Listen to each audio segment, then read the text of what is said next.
Grace and peace, everybody. Welcome to Berean TV. King James tampered with the Bible. I'm dealing with lies in the conscious community. A lot of people say King James actually tampered with the Bible and it's not the original Bible, and I hear a whole bunch of stuff, but these are assertions, these are statements that's made without facts. Once you say King James tampered with the Bible, I'm going to ask you certain things. If you tell me, if I meet somebody on the train, let's say I meet somebody in the airport and they say, well, I sell high-end luxury cars, I would be shocked if you didn't know 2 or 3 models of Ferrari, if you never heard the word Lamborghini, Phantom. There's certain things that I would say. If you say you sell luxury cars or high-end sports cars, automatically there's certain things that you're supposed to know. If someone said they were a police officer, there's certain things you're supposed to know, like the 10 codes. There's certain things you're just supposed to know. So people make statements, and then if you're knowledgeable as a believer, and you begin to ask them certain things, if they can't answer it, they're just running their mouth. Now, if you tell me King James tampered with the Bible, I'm gonna ask you something. You're gonna have to understand something about Bible manuscripts. Now, if you don't understand anything about Bible manuscripts, there's a very good chance you just heard that from somebody, or you just read that you just seen that on a video on YouTube, and you're just using that statement. I meet a lot of people. I've been around for a while. I've been studying for a while, and I'll speak on certain things in the conscious community. And I've been a student of Dr. Ben, reading Dr. Ben's work, Gerald Massey, Charles Finch, Isis Papers, Black Dot, Rich Ken, and so much stuff. I've been doing this since maybe 1990. I've been a heavy reader. I'm a believer on the Lord Jesus Christ, Yeshua HaMashiach, but at the same time, I'm a heavy reader. I read on certain subjects. So when people come to me and they start talking about Freemasonry, I'm going to ask them, how many books do you have concerning the craft? And my thing is, if you don't even have 3 or 4 books on the subject, this is not really your thing. People would get on the internet after work and they would read something about Christ and myth and allegory or Egypt and think they're a scholar in chematology, but you're not. You're not steep in the game. You watch a couple of videos, but YouTube is not the place of true scholarship. If you're going to do some scholarly research, you have to find yourself a library. You have to sit there and you have to buy a few books. You just can't play basketball and be on that Xbox and watch 2 videos and then approach somebody such as myself that's been reading since 1990, reading heavy stuff. I build with a lot of guys, the squares and the 5%ers and the more science temple. And so you just can't come to me with anything. And we have to read more as believers. But when we start dealing with the King James Bible and the King James Bible being tampered with, I'm gonna say one thing. You have to understand manuscript evidence.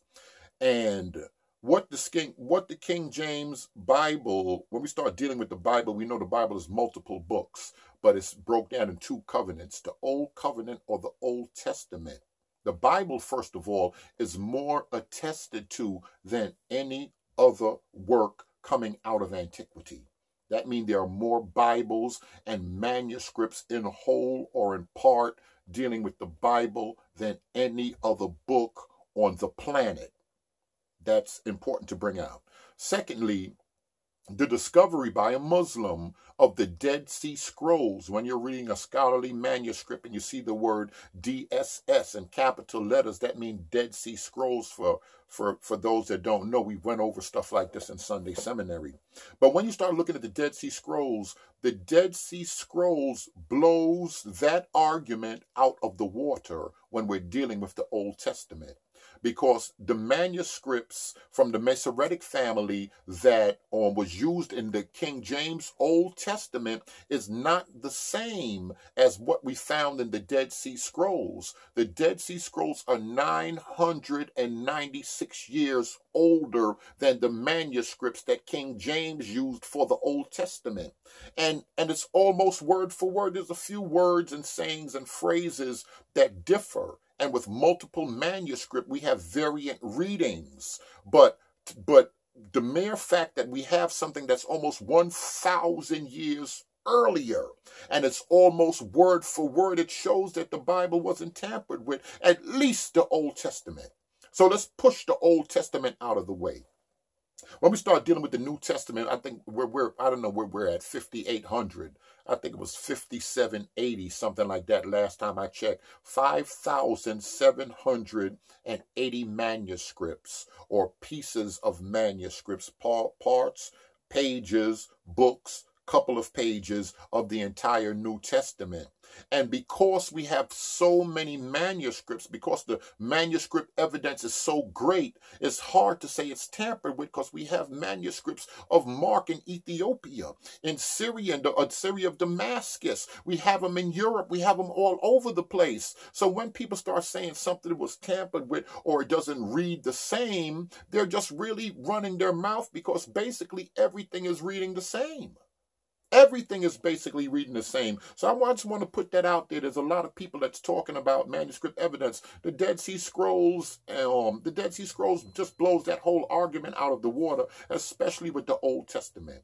And with the majority of manuscripts we have with the New Testament, you're just running your mouth.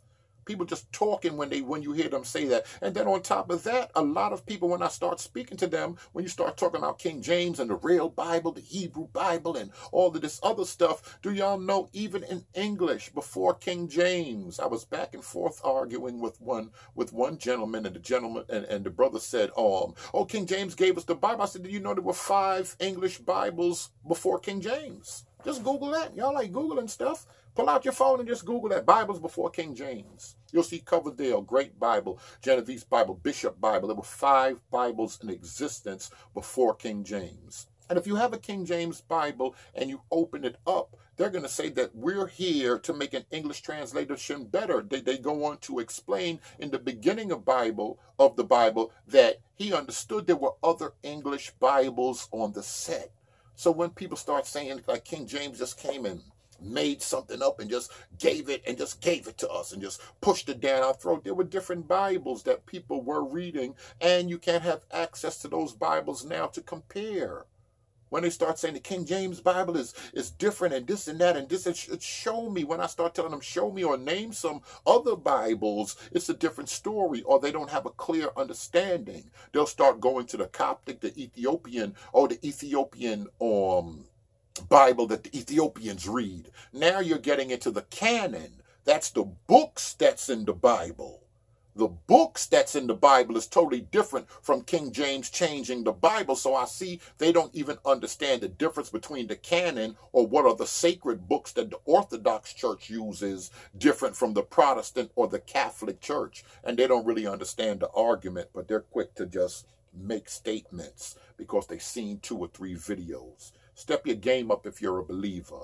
We're dealing with the conscious community. When I start dealing with some conscious people, they say a lot of stuff, and they're moving in what we call the spirit of the Antichrist. They don't know it. I'm a conscious Christian, but they don't know that they're moving in the spirit of the Antichrist. We'll probably make another video when we start talking about the pineal gland, the third eye, and Freemasonry in America. We have to understand that European Freemasonry in America is nothing but Egypt resurrected. The founding fathers were Freemasons, and they wanted to resurrect Egypt. What does that have to do with the Bible? We'll deal with that in some other videos. But you've been watching Berean TV. If you like what you heard, subscribe. Thank you for watching.